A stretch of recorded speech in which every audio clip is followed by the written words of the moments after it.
Hi, everybody. How are you all doing today? Yeah? Good? All right. Let's go ahead and start talking about stuff. As you know, we had some code review assignment due today. That was a giant fail on my part. It's on the syllabus. I just never got the system working. I'm really close, so we're supposed to do it one more time, and I almost certainly guarantee you that it will work next time. All right? I have high standards, and they're not being met. Emily. So anyway, sorry about that. Not that you all are complaining because it's less work for you, right? Don't you like that? Can you pass this all the way back? Just push it straight back and slightly over there. It's headed for Emily. So sorry about that. I will fix the code review for next time. Someday it will work, and it will work beautifully. I made some progress. It's just I didn't have a consistent amount of time to work on it. Project 4 is posted. I know some of you all are working on it so far. Are there any questions? When does it due? Like tomorrow? Thursday? Next week? Next Tuesday. Okay, so. Pardon? So I'm going to just draw you a picture of what's going on in this project so that you will understand a little bit better, right? We're going to have a class named Reynolds Subject.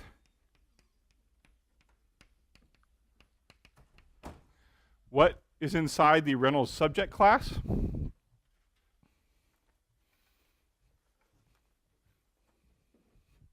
This is for later. What is inside the Reynolds Subject class? What information do we need about someone to compute the Reynolds score? Their age, CRP, all that stuff we've been working with, right? And we're packaging it all together inside one class instead of distributing it across a ton of different vectors. Oh, I have too few sheets. I don't know how. Sorry about that. Oh, there's some extras. Can you pass them back up or over? Okay, so here's our Reynolds subject. We're packaging together a whole bunch of stuff that indicates one subject. The other thing we're going to do inside this subject is compute their Reynolds score based on this information and store it inside here as well. So everything about this class is designed so that we have information about one subject conveniently packaged together in one place. Everybody good with that so far? We've been looking at the videos about classes. We've been doing examples. This is just another example of a class. What we're going to do with this, once we have the subject, is we are going to have what we call a Reynolds cohort. And a cohort is a study group of subjects that is put together. And so here's what this is going to look like. It's going to be a class. One of the things in there is a vector of what type? Of Reynolds subject. So we're going to take a whole bunch of these people. So we'll have a vector, and each item in the vector will be one of these things. Okay? So Reynolds subject is one person. A cohort is a group of people that are stored in a vector that we can individually do things with. One confusing thing about this project is that for no particular reason, other than it's just what I did when I was writing the project, I've changed the way error handling happens. Okay? Before, when we loaded a file in, so by the way, we'll be loading files into this cohort, and as we load files in, each subject will be put into its own subject object and then put on the vector. Does that make sense? So when you load the file, we read the file line by line. Each line we create a subject, compute the score, stick it on the vector. And when we're done loading the file, we'll have the file loaded with everything, all the information. Now, if we get a bad data item here, we are not stopping reading. We're not. We're going to keep all the data. What we're going to do, though, is we're going to have an indicator, which you might call a flag, which I call data good. So in that cohort, there'll be a variable set that says whether the file was loaded, and if it was loaded correctly with no range errors, then the data will be good. Otherwise, it will not. Okay. So go ahead and load all the subjects, load them in there, check the data, But if they are out of range, just set that so that we know. Yeah? Uh-huh. No, we're keeping everything no matter what. We're just keeping track of whether it was bad or not. We're keeping all the data, but we're also keeping track of whether it was bad. We're not throwing anything out this time. Sure, why not? The question was, if the data is bad, can we still compute the Reynolds score? It's up to you. I mean, essentially what's going to happen is if the data is bad, we're not going to use it for anything. So you can look as the data is loaded and see if it's good or not. I don't remember what I did in my version of it. Sir?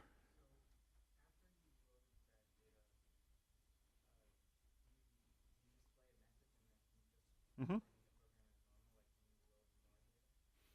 Sure.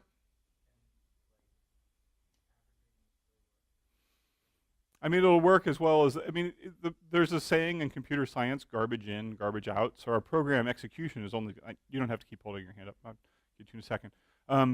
So, you know, we're loading the data in. We can run an average over it. Knowing that the data is bad means our average is bad, right? So, anyway, I tried to do this just to make it easier on you, but I realized after the fact it's probably more confusing because we're doing something different, right? If you find an error, just set that data good value to false, so we know the data is not good. Yeah, yeah.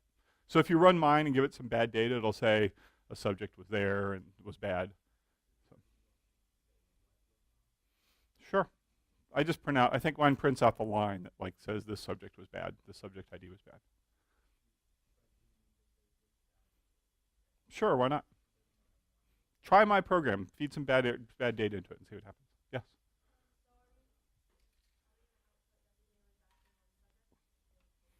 So this data good applies to the whole cohort. It means there's a bad subject in there. So, yes, sir.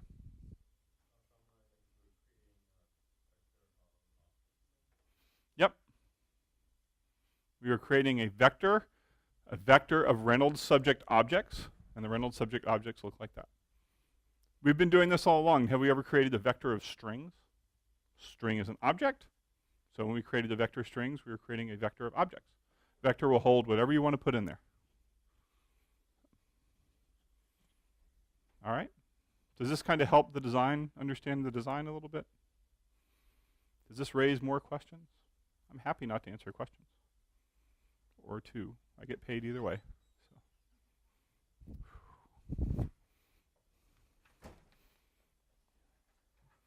Yes, sir. Nope, it's for the whole cohort. It tells if all the data in the vector is good or not. Yep. And I actually wrote the main for you. So only thing you have to do is fill out the class methods.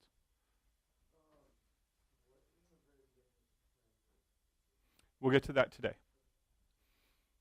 So you should have gotten it if you watched the videos before class. That was in there, wasn't it, friends? It wasn't? Uh-oh. Okay, we'll get to it today. I hope I put up the right videos. They were like C++ related, weren't, right? It wasn't like a collection of J-pop music videos or something by accident, right? Any other questions about Project 4? Going once, going twice. All right, moving on. So I gave you a handout. It's for the point class. By now you've looked at a number of different classes. We've done a couple, you've looked at them in the videos. We've done some in the classroom. So now I'm just going to hand you this point class. Here's what the point class is. Cartesian grid. We have a point. Right? What does a point consist of? An x and y. And what type are x and y? Well, in this case, they're ints. We could make them floats, right? And they have a positive and negative range. So here we're just dealing with integer points on a Cartesian plane. And so that's what this class does. No way. Wait a minute.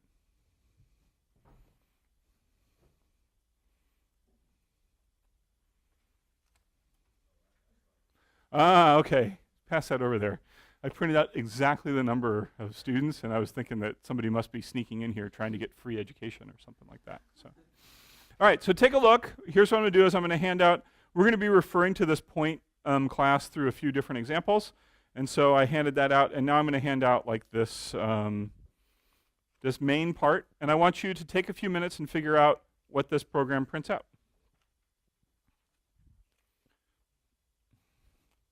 This is like, you can partner up. If you want to do partner, you can sit there in silence and do it by yourself, whatever makes you happy.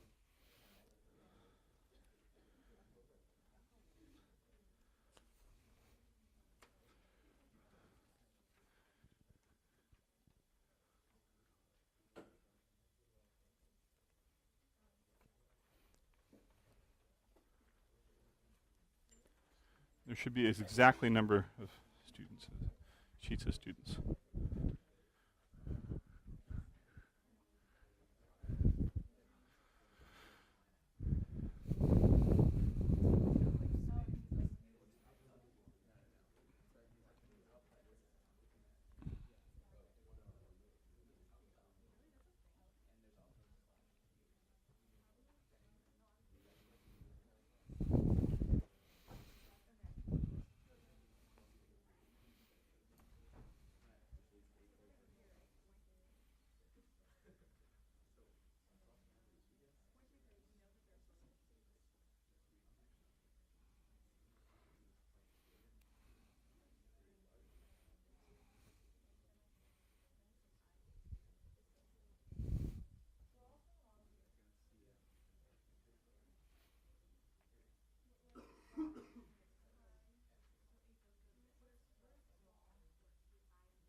It's right there. Didn't. Oh. All right, sorry about that. Okay, we'll just change print to draw. Sorry about that. I had two different versions, I guess, that I didn't notice. So change draw to print. You know what? I'll do it in my copy up here too.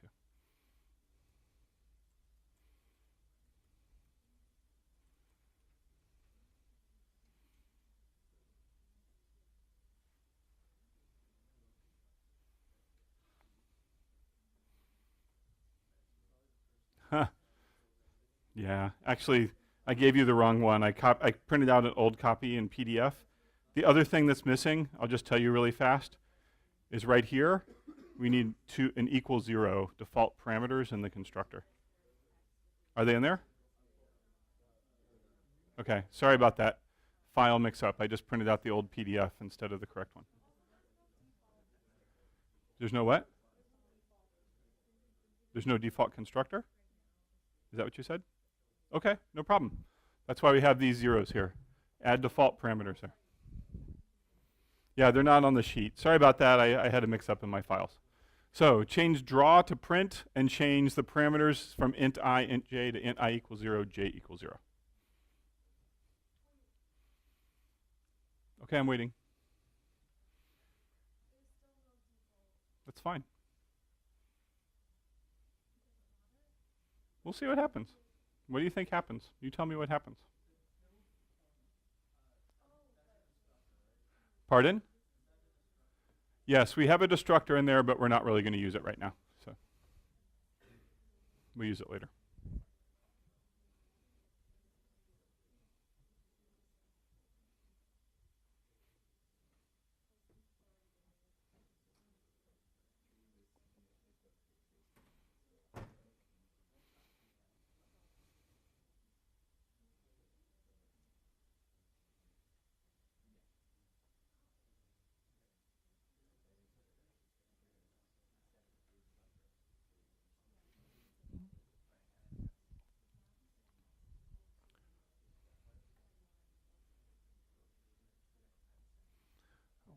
Let me look at your sheet really fast.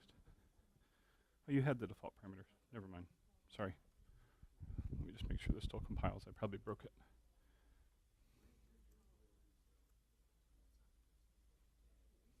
Yeah, sorry. Hey guys, I'm totally messing everything up. Sorry, the default parameters were already in there up here in the constructor, so they don't belong down in the method implementation. Sorry about that. So I told you to add I equals 0 and j equals 0. I was incorrect because they were already in the method prototype.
All right, are we ready to talk this over? I hear less computer science and more gossip and the whispering, so maybe not from you all. All right, so who wants to walk me through this? Some brave person, somebody who hasn't been brave yet all semester. Can I pick on people?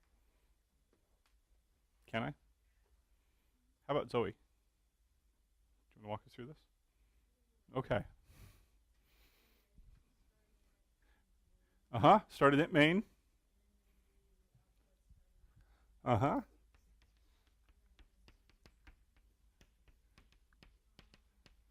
Okay, so we output starting program, then we get to this point, and what happens?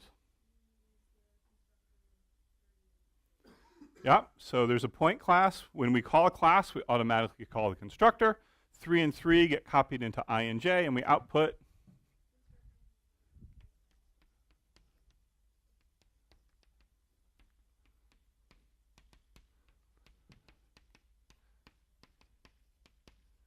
something like that. 3, 3.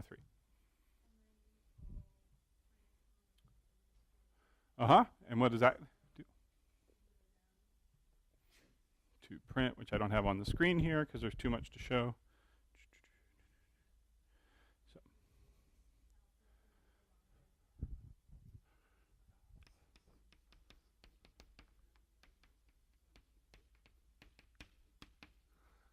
Printing point at 3, 3.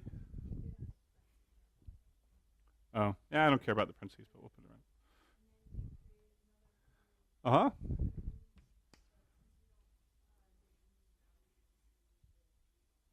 All right, so we can have default parameters just like we can have default parameters in a method just like we can have default parameters in a function.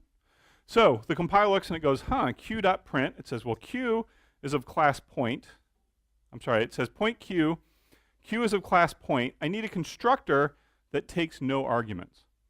Well, I don't have one of those, but what I do have is a point constructor that has 2 default arguments of 0, 0. So it accepts the 0, 0, and it says constructing point object at 0, 0.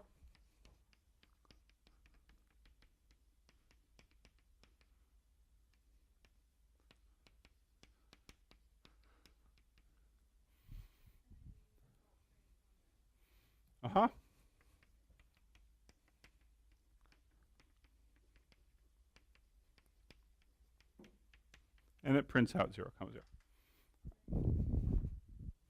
And then, yep, one last thing, ending, whatever. And we're done. Yes?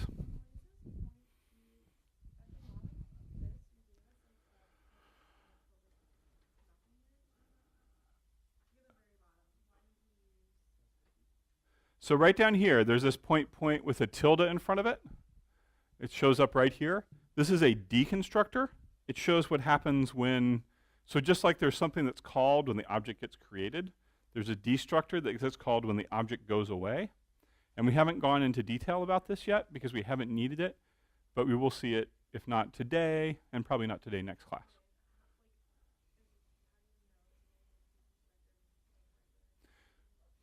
Because it has this magic tilde in there that changes everything. No, it's not a problem actually. We can have multiple constructors with different parameters. We would have had a problem in this case because it wouldn't be able to tell between something with 2 default parameters and something with no parameters. But we can have multiple constructors as long as the parameters are distinguishable. And in the case of no parameters and 2 parameters with default constructors, those are probably not distinguishable. Sir?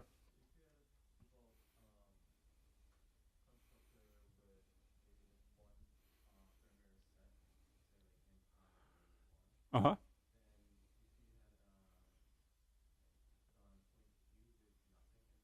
Yep.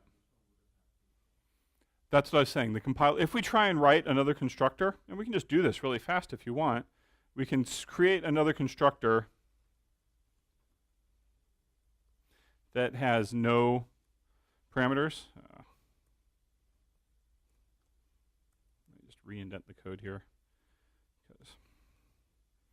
Okay, so there's our, I added right here, I added another constructor, right? It's the name of the class. It takes no parameters.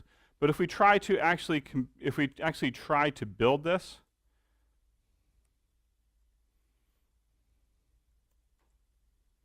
I suspect what's going to happen is when we try and compile this, the compiler is not going to be able to differentiate between using this constructor or using the other. I have a feeling it'll either work and it'll use the default or it will complain.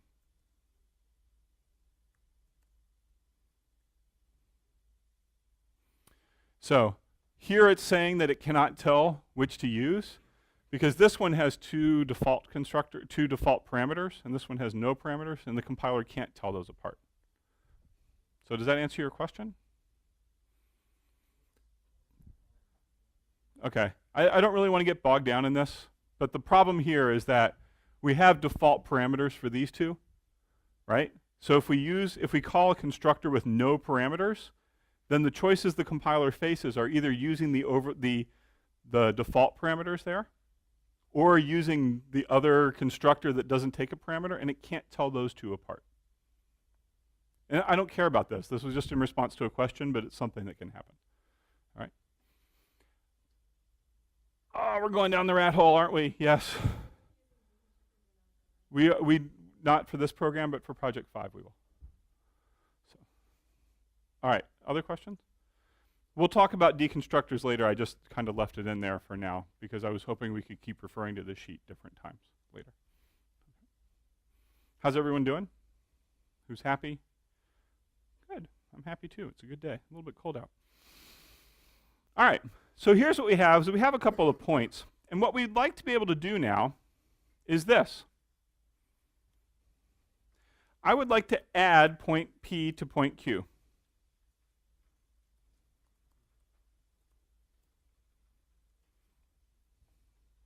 Now, when you look through the videos over the weekend, you should have seen how to implement add operators on the time class. Everybody remember that?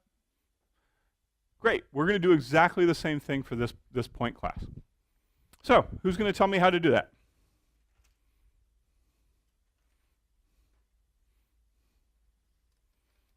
You know what I'm going to do tonight when I go home? I'm going to write a program that takes a list of all the students' names in the class. And when I say call on someone, it's going to randomly pick a list out of the class. How's that sound? You want to do that? In fact, I already have such a program. I just have to download the class list. Should I do that now? We can take like a 5-minute break, or does somebody want to volunteer? All right. Thank you for volunteering.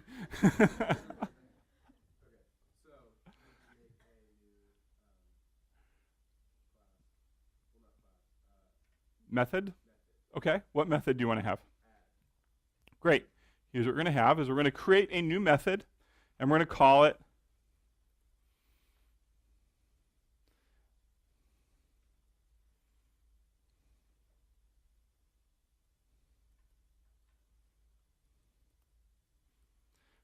the add method. And here's our function prototype. We're going to add. It takes 2 points and returns a point. Actually, we're not going to return a point. That's not what we're going to do. Sorry. Yeah, we're going to do it this way. We're going to take 1 point and add it to a current point. Okay. Everybody happier with that? This is going to be easier. So.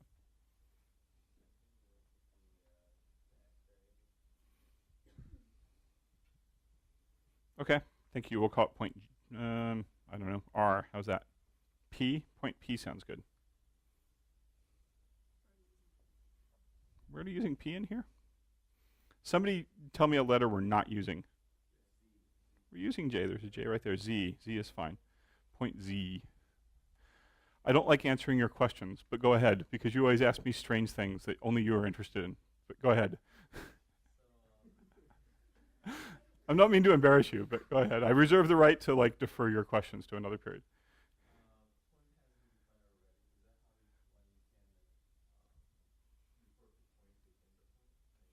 Yeah, this is a point class. We have point here, point here. We can refer to point just fine. So. No problem. The compiler looks at this and it goes, "Oh, I'm working with the point class, so I know enough about points to say that's fine." All right, so we have our add. We're adding a point Z. Great. Now what do we do? All right, great. So we will go down here and we'll say something like void.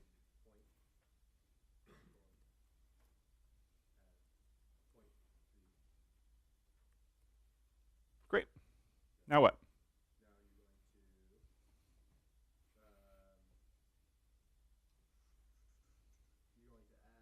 Mm-hmm.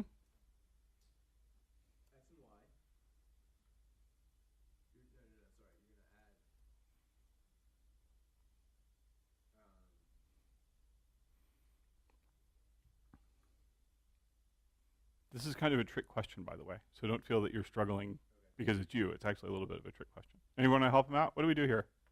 Yeah. Aha, so here's the problem. In our class so far, we don't have an accessor, a getter method, right? So we don't have anything that we can do to get the values out of point Z. Yes? Nope. Time out. Nope, we're not going into that. Because the problem isn't with this class. The problem is getting the values out of the point Z that we're given, because Z does not have any accessor methods. Okay, so if I wanted to ask you, given a point, tell me what the X value is, how would you do that? That would be nice if we had that, but we do not have that. We need to make that. So here's what we're going to do. We're going to have int get X, and it takes nothing. And we'll have int get Y, and it takes nothing. And down here, after set X and Y, we can do int point get X. And what is this going to do? Return X. And then we'll do the same thing for Y.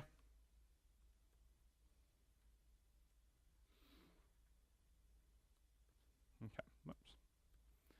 All right. So we added an accessor method because we couldn't before get at the values of X and Y that we needed.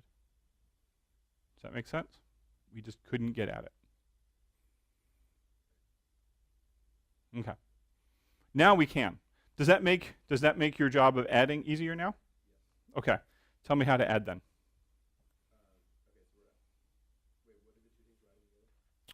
So when we add points, we add the X coordinates together and then the Y coordinates together. Well, we haven't called it yet. But eventually, here's what we'd like to be able to do. What we'd like to be able to do is something like q.add p. Does that make sense? Mm-hmm.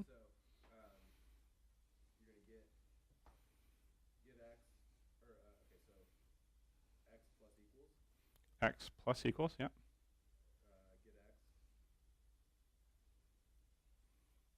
Are we close? Is there anything missing? Where is this get x coming? If we call get x like this, which x does it get? Exactly. And which x do we want it to get? Perfect. You're doing awesome, by the way. Yeah.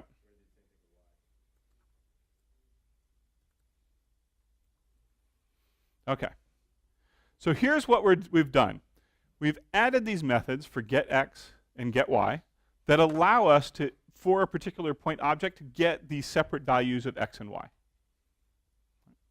And then we use them to say, okay, now we're creating an add method where, given another point, we add it to our current point. And we've defined what that actually means. So if we add 2 points, what we're really doing is adding the x coordinates together and the y coordinates together. So that's what we've defined addition of a point is. And so we add x for the particular object we're calling on plus equals z get x, and y plus equals z dot get y. So here's what happens. When we call this q dot add p, q is the object that it's operating on, right? We're working with q, and p is the object that we're working with. So q has its internal x and y. What are q's internal x and y? What are the values for x and y inside q? Q happens to be 0, 0. And then we're saying, okay, add the x and y from z. So we say z, this was the parameter p was passed in, right? It gets copied. It's a value parameter, so it gets copied over here. And then we say, okay, x and y are currently 0 and 0 because we're inside point q. But we're going to plus equals z dot get x, which was, what is that? Z had what value? 3 and 3. So z dot get x returns, and 3 plus equals 0 plus equals 3 becomes. Similarly, z dot get y, what was this? And then plus equals is. So if this works, when we're done, we can also print, we can do q dot print again. And what should this print out? 3. Because we've taken what's inside p and added it to q. All right, does that make sense? Questions before we test and see if this works? Comments? Things I've done wrong that you want to tell me about? Yeah?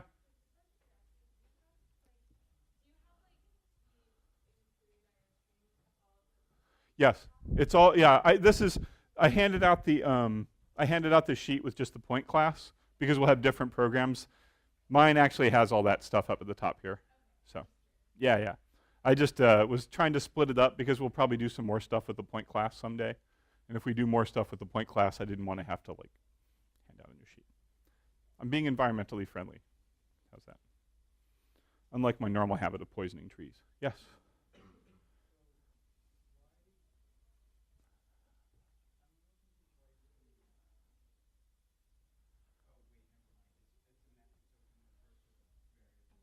Exactly. It's a method, and when we call q.add, we're working with the q object, which has its own x and y inside. So when we get to this add, x and y are actually whatever they currently are inside q, and then we're adding what we're taking out of p to them. Does that make sense? Everybody good so far? Should we compile this and see if it works? Oh, well, I got to take out this overloaded thing, sorry. That's what I get for answering questions.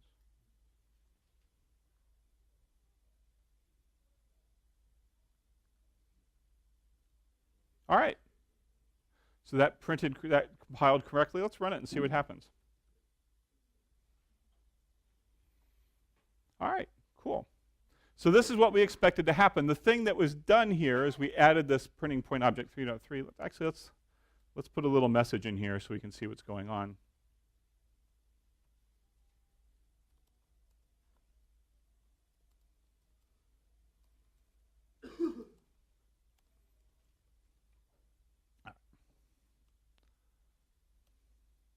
So I run it. Here we go. this is everything we had before, constructing 3.3, printing 3.3, constructing 0, 0, printing 0.0, adding P and Q, and printing, which is now 3, 3, because we added it. Everybody happy with that? Say again? Because I just added it 1 second ago, so we'd be able to tell which line of things we output. All right, who kind of sees what's going on here a little bit? We're going to have plenty more examples of this. Let's take a break, stand up, shake it out for like a minute or two. Really, come on. It's low energy day. We should do some like primal scream therapy. I can just do it myself with a microphone if you want. Or I could do some karaoke. Really? One person stands up? That's it? How many other of your professors give you a break in the middle of the class? 0? 0 other professors?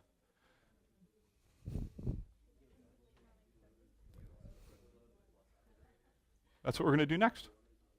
Yeah.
All right, welcome back from the break that I don't feel you took very much advantage of, but whatever works for you. How many of you all are happy calling .add? How many of you would be happy just doing, like, anytime you had 2 numbers, just doing .add? Anybody happy with that? Why are the rest of you unhappy or not admitting to your happiness? What would you rather do? A plus operator. Wouldn't it be nice if we could do something like this instead? Awesome. Who wants to walk me through doing this? This was in the time video too, right? Did we do operator overloading in there? I'm totally going to have to write that program. I'm going to call it, you know what I'm going to call it? I'm going to call it pick on someone. And it's going to just spit out a name, and then I will pick on that person. So, okay. So, we like this notation, right? We like being able to use operators that make sense. And we like being able to do things in a way that makes sense so that we don't always have to look up these funny little methods. So we have something that's called operator overloading. Have we used the word overloading before? What does overloading refer to? Yeah?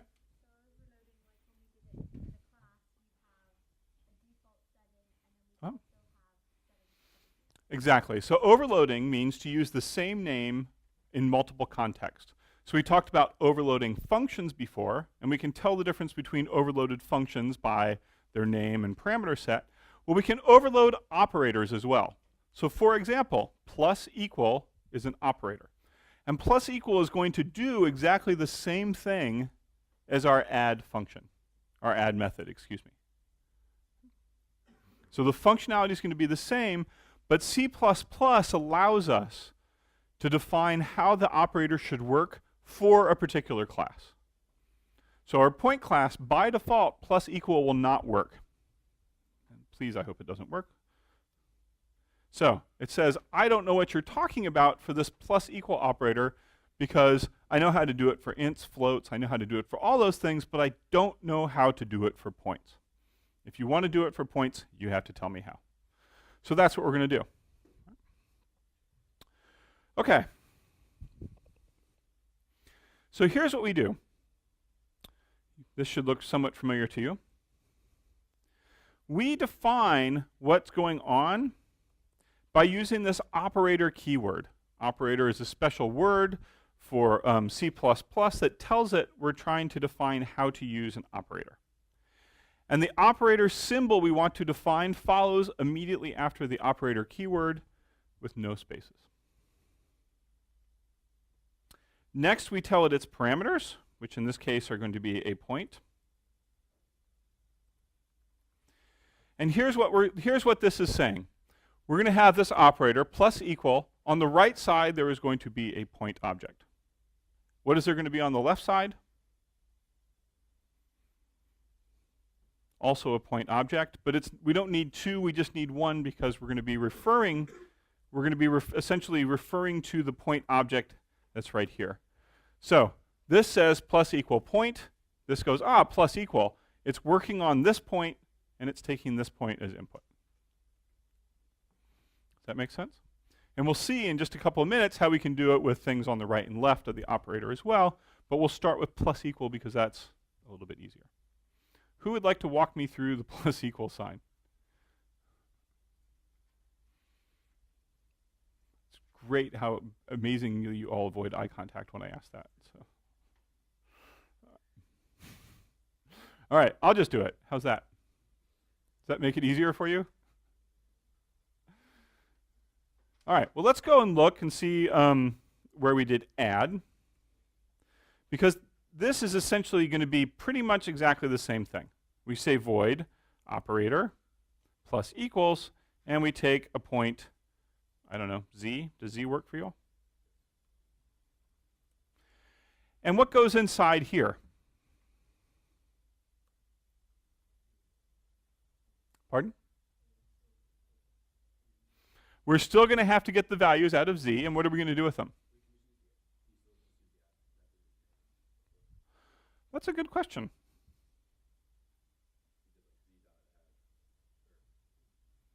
We probably could use the add method. Yeah.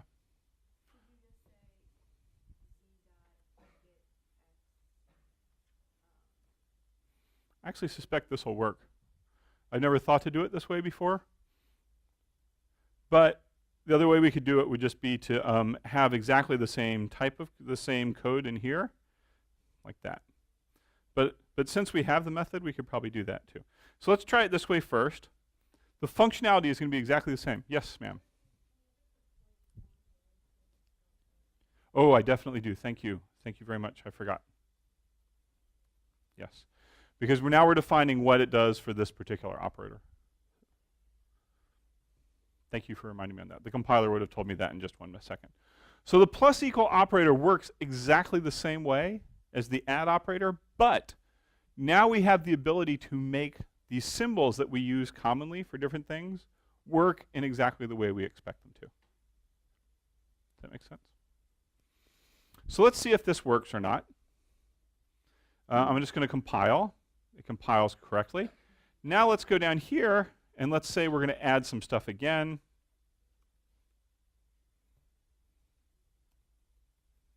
So we're going to add again, and then we will print out what Q has. What do you expect Q to print out this time? Yeah. So this time, Q was 0, 0, and we added 3.3, so we got 3.3. Now we're adding it again, and 3.3 plus 3.3 comma 3 is 6 comma 6. So if this worked correctly, we'll get 6 comma 6. So we'll compile it. It compiles cleanly. We'll run it. And we added P and Q. We got 3.3. Add in P and Q again. We got 6 comma 6. So now we have the ability to define operators that work the way we expect them to for classes. Yes? Z is just the name of the parameter. It's like every other function that we've used as a parameter. It gets copied in. So for example, right, we call Q plus equals P. And it goes, okay, here's what I have. I have only one. I have a point on the right and a point on the left. And it goes, I'm looking for something in the point class that does plus equal. And it goes, aha, here's plus equal. And it says I'm being given a parameter on the right side. And so P gets copied into here, just like it did for add dot above. Z is going to be whatever P is. Because just like remember when we pass parameters around, we're copying in and like making a copy that has a different name or the same name. It's doing exactly the same thing. Sir?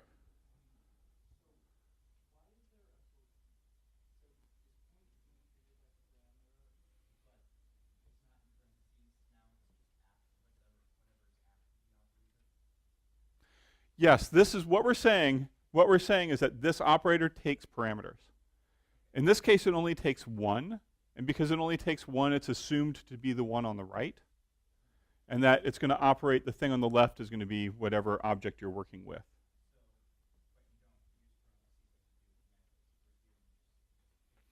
Yeah, the compiler does its magic, right? And so when we do plus equals, it just looks and goes, oh, there's something on the right. So when I find that, I'm going to copy it into here, even though there's no parentheses next to the plus equal sign.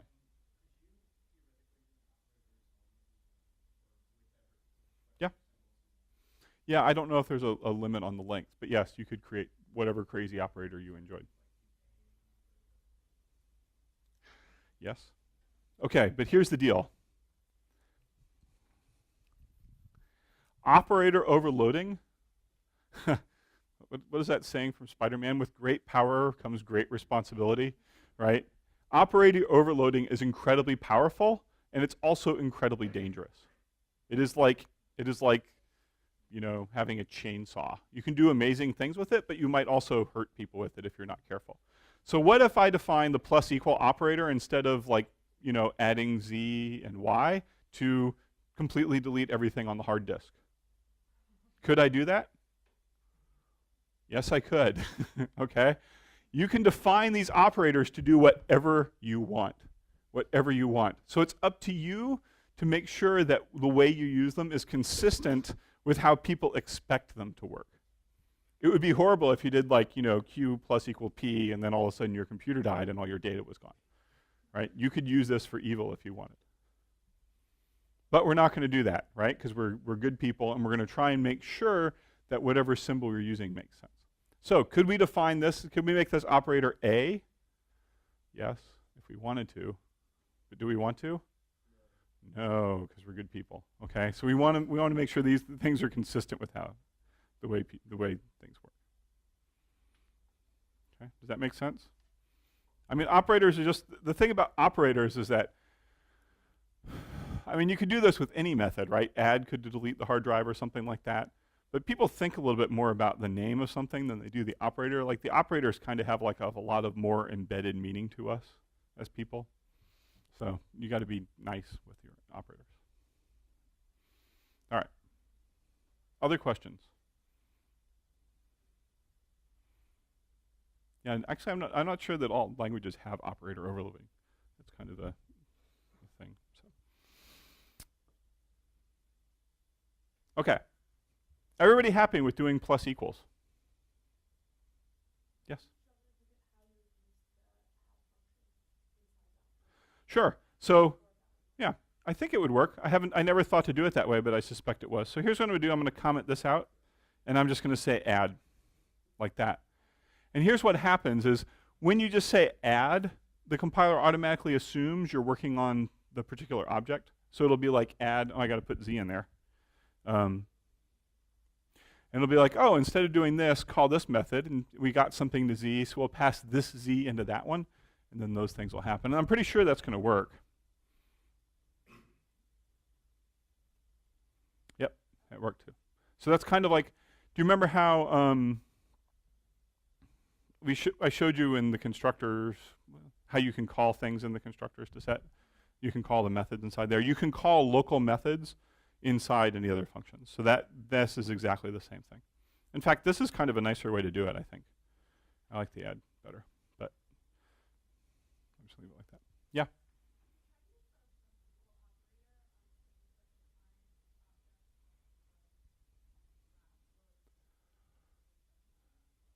No. No. You just can't use like, for any particular object, not all the compiler doesn't understand what a point object is. So we can't, like, for this, if we wanted to do minus equals, we would have to write a minus equal operator. Overload. Uh-huh.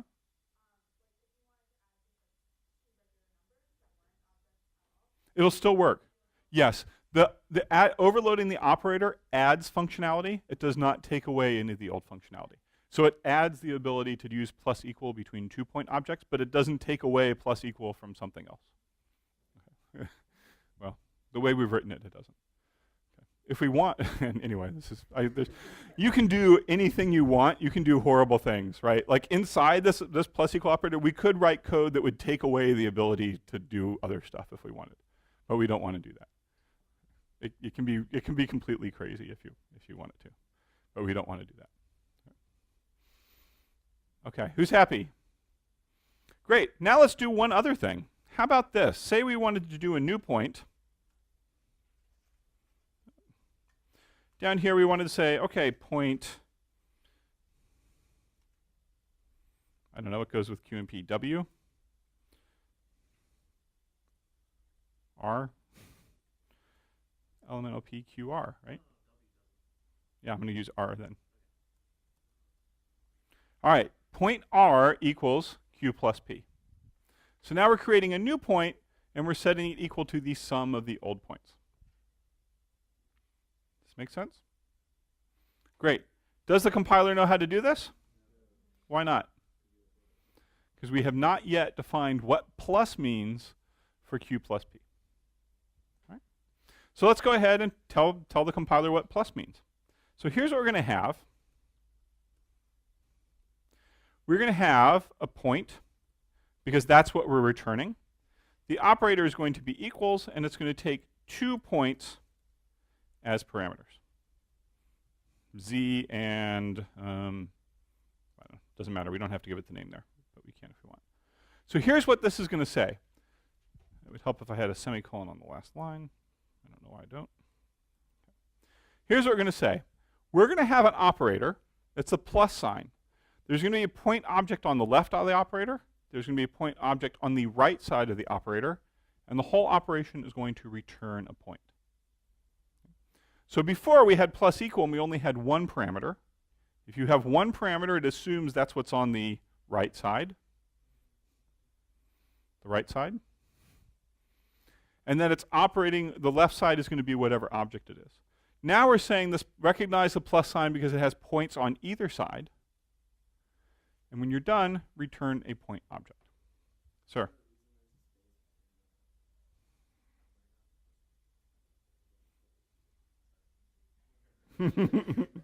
Yes?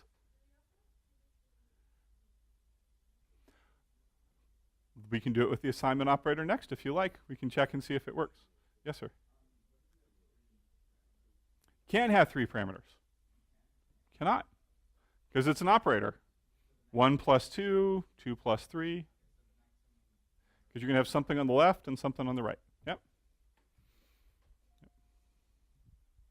Okay, so here, I'm just putting random spaces in here to annoy people. So this gets a little bit weird, right? And the reason this gets a little bit weird, a little bit different and not weird, is that we're actually returning a point object. In order to return a point object, we have to construct a point object. So part of our overloading this operator is going to be building a new object to hand back.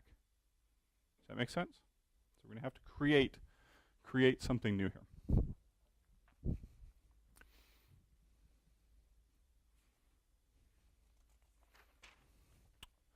So let's go on down past our plus equal operator and create a new operator. This is going to return a point object. So we say point. It's of the point class, and it's an operator that does plus, and it takes plus, and it takes 2 points. It takes point z and point zz, since we ran out of other letters. All right? So when we read this, we say it's returning a point object. It belongs to the point class. It's an operator. It has a plus. We're going to see a point on the left and a point on the right. Okay. Does that make sense? Do you want me to say that again? We're returning a point object. We belong to the point class. It's the operator, which is going to be a plus sign. On the left side of the plus, there'll be a point, and on the right side of the plus, there will be a point.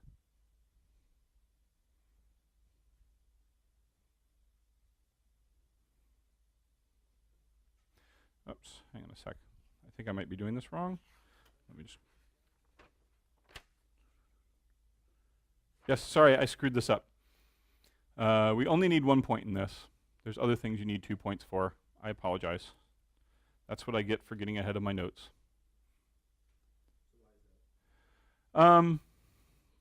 Because what we're going to be able to do is do just what we did up above, which is when we have the plus, the thing that's on the left side is going to refer to like the local object, just like plus equals did. So I apologize for those of you who are keeping notes. You can also have operators that have things on two sides, and that's how you do it, but we don't need it in this case. I'm mixing up my examples. All right. How do we create a new object?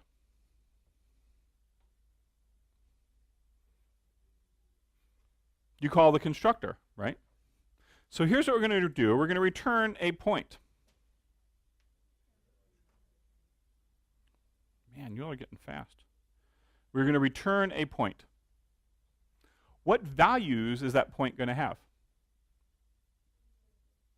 Pardon? Well, if we do this, it will have 0, 0. Is that what we want to return when we've added 2 points together?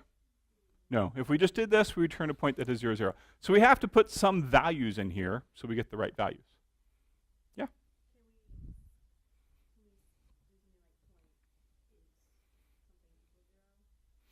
We just have to, all we have to do is put the right values in here. Like if the right values are going to be 3, 3, we could just put 3, 3 in there. Okay, how do we know what the right values are? Yes, sir. We have to add 2 things to get there, right? In order to get the right values in here, we have to add 2 things together. What do we have to add together?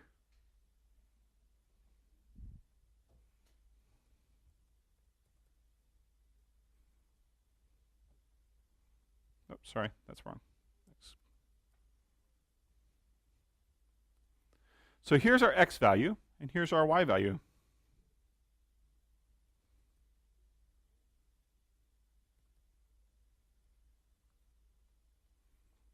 So we're creating a new point.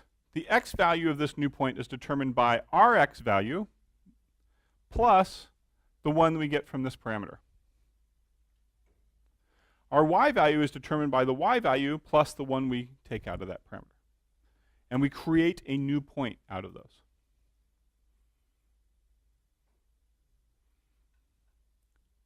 Okay, on a scale of 1 to 10, 10 being that you could do this blindfolded, 1 I could be speaking in Farsi. How many of you all are 4 or above? 4 or below? Okay, good. That's helpful feedback. Okay, so let me just ask the same question. About plus equals, how many of you all got plus equals, 4 or above? People are pretty comfortable with plus equals, but then I screwed up the plus, so let's just look at this again really quickly. So when we did q plus equals p, here's what happened.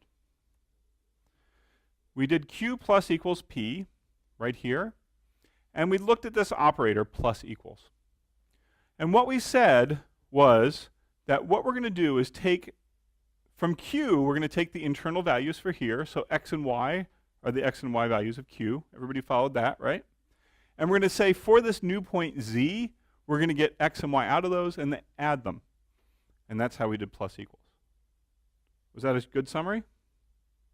Everybody happy with that? Everybody did a 4 or better for that. 5 or better. 9 or better. Just checking. Okay. So people kind of get that, right? Well, plus we're going to do exactly the same thing. Okay?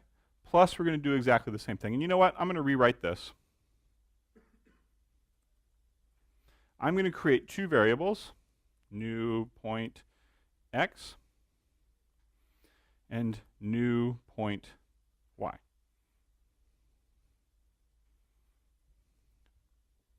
So before we did plus equals, now we're just doing plus. You good with that? And how, when we're going to make this into a new point. Before with plus equals, it only affected that one object that we already had. Now we're creating a whole new object out of the sum of those 2 things. Everybody with me on that? Yes? It's like, You got to give me a little feedback here. I'm trying to figure out where I went awry. Yes? We're not. But a point has an x and a y value. Yep. I'm redoing this in a simpler way because I rushed it, I went too fast, people got lost. That's what happens. I'm like the guide leading you through the treacherous swamp, and I ran past the quicksand and I looked back and all I saw was a bunch of hats floating on top. It was sad. So I've gone back to go, we'll try this one again, okay? Okay, so everybody see what we're doing here, right? Everybody sees what we're doing here. We're going to add the x of q to the x of p and put it in a new point r. We're going to add the y of q and the y of p and put that in a new point r. So when we're done, we'll have a point that is the sum of those 2 points. Thumbs up? Awesome. So in order to do that, when we create the new point is going to have an x value, isn't it? And the new point's going to have a y value, isn't it? Everybody good with that? How do we compute what that x value is going to be?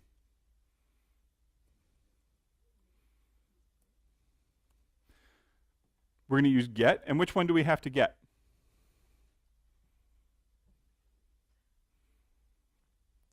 Okay, so here's where it's a little bit confusing. X, when we say x, which x are we talking about here in terms of scope? Pardon?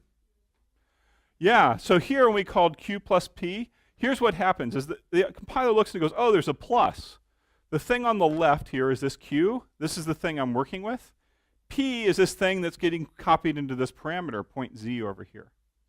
So this operator can work directly on the x and y inside this object q just by saying x or y. And then it has to get something out of point z. What does it get out of point z?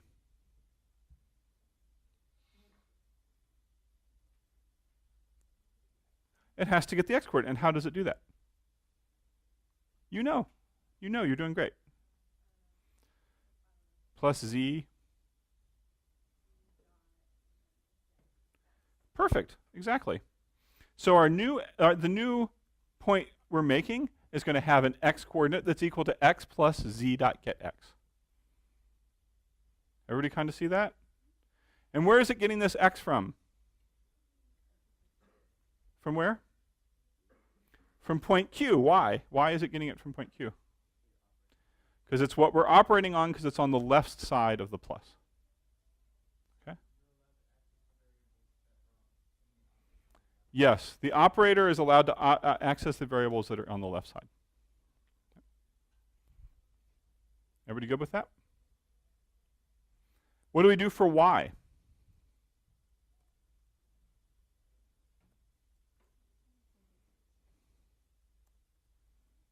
Same thing. Oh, but with y's.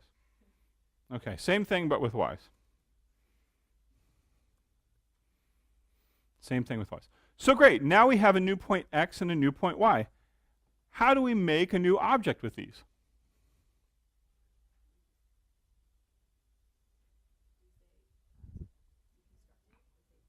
Point,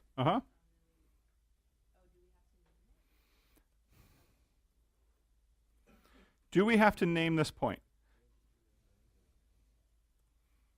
We just return it.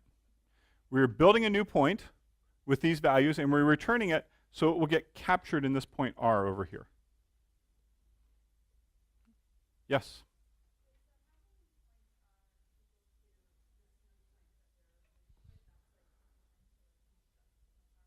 Yep, here we're building a new point, and we can build a point. We can just build it. What happens if we don't set it equal to anything? It just goes away, right? Like any other operation we do in C++, if we don't set it equal to something, and it's not a reference parameter, it just goes away. It's weird, isn't it?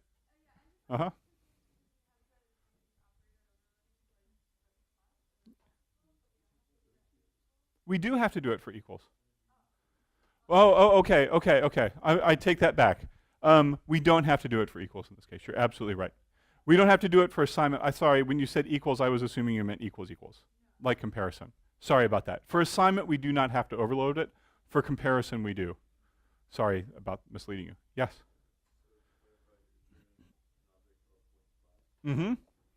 That has these two values, new values, And the way we're remembering that we returned it is we're doing this point r equals. So now we can say something like cout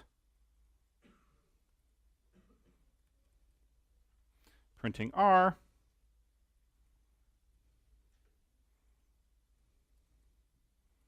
And what's this thing going to print out?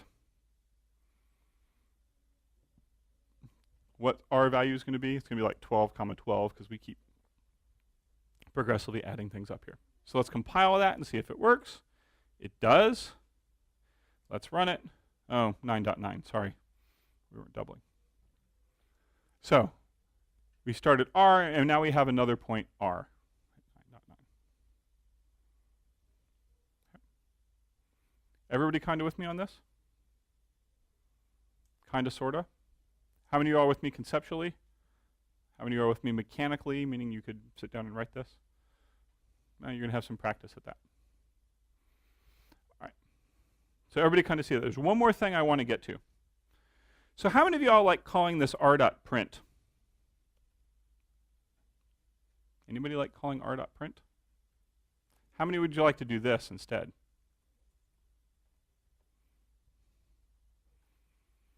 Anybody want to be able to do that? Yes? Everybody else is happy and calling. Okay, so here's what we're going to do. We have to overload this operator. Just like we overloaded the plus so we could add things, we have to overload the angle operator so that we can do things. Yes?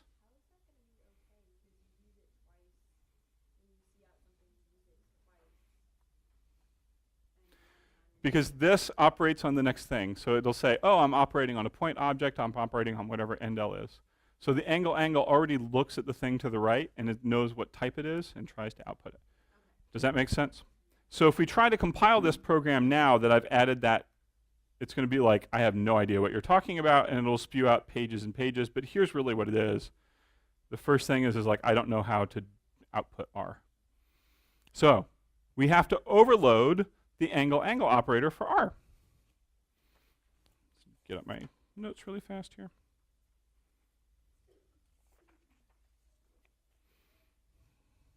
All right. So there's a special magic for doing this, a very special magic for doing this. And I'm just going to show you this magic, and then we'll talk briefly about what it does.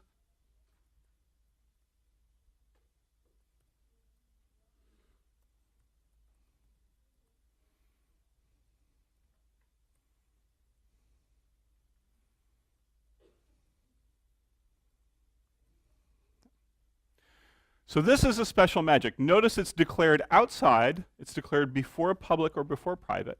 And what you type is friend OStream, and it turns out that the thing that's doing output is an OStream object, and operator angle. This is a reference to an operator, and we're not going to go into what that is, but it's just a reference to the operator.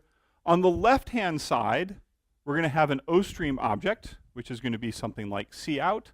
And on the right-hand side, we're going to have a point object. Okay. Yes? So wait, why is there an ampersand in front of the operator? Because it's magic. Yes. It's a reference to an operator because there already exists an operator in this other class, and now it's like a reference to it. So, but it's magic. Magic is good enough for us. Okay. Sir? Yes, this is friend, and we'll talk about what friend means in a second. OStream is like the type of object we use for output. That's what like cout is.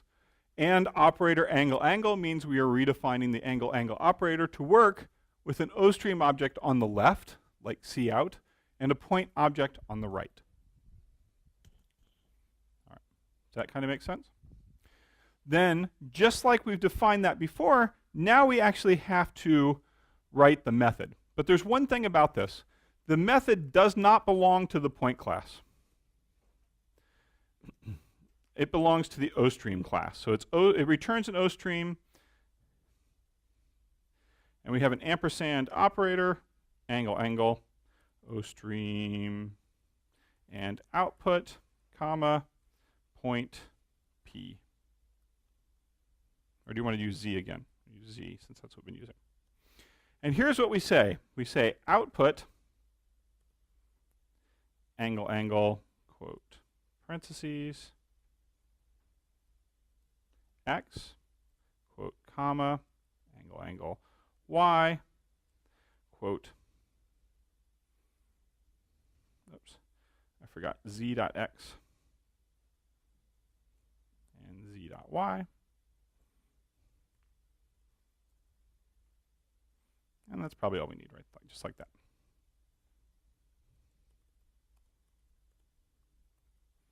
Return output. So here's what we're doing. You can think of it like this. When we are, remember when we're outputting things, we're like stuffing things into the angle brackets and they get funneled out to the screen?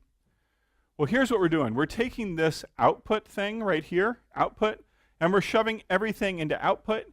And when we return output, that will get funneled onto the screen. That's my very basic analogy. So whatever we stuff into output using the angle brackets will get sent out later. So here's what we're saying. We're saying, you know, parentheses, z.x, comma, z.y, and then close parentheses, and return output. And let me just compile this really fast and make sure this works. So last time we got all sorts of weird, horrible errors because it didn't know about that. But now we have defined what's going on here. And what we're saying is for a particular object z, output its x value and output its y value with some other formatting. And we can put whatever formatting in there we want, or none at all if we should so choose. And it should output things. So let's take a look at our main really fast. And you know what? I'm going to get rid of this printing R, and we're going to use the overloaded operator, compile it, run it.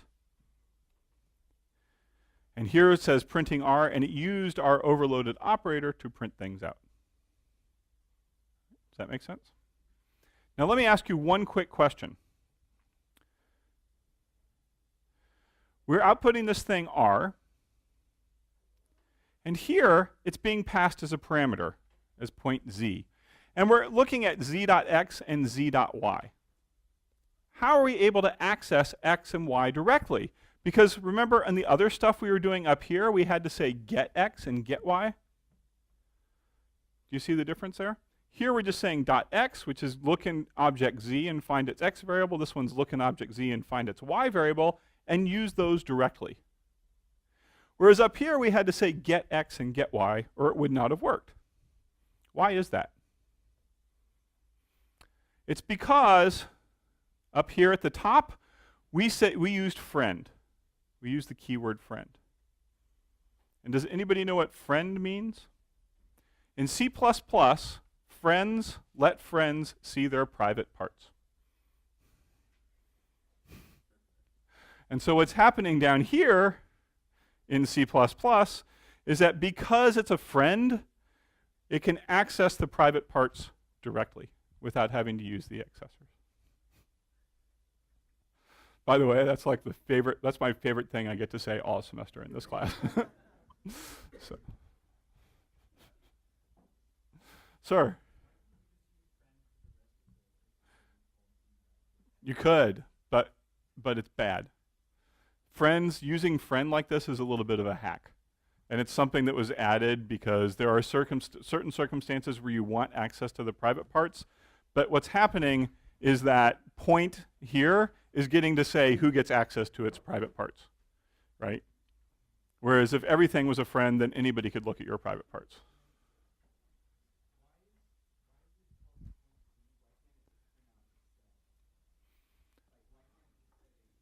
Because because we're really what friend is doing here, and the magic is we're not actually adding to the point class, we're actually adding some stuff to the OStream class. So we're allowing, it's this wacky, weird, horrible C++ thing. But for our point, just remember, we can do this magic, and then we can output stuff. Next class, when we get back, we'll also look at how to input stuff. Inputting looks almost exactly like this, except it's iStream with angle brackets the other way. And you should have had an example of that in the video, I think, when you looked at it. So, all right, I'll see you on Thursday. I'll post some more videos this afternoon, and I will write my program that will allow me to randomly pick on people.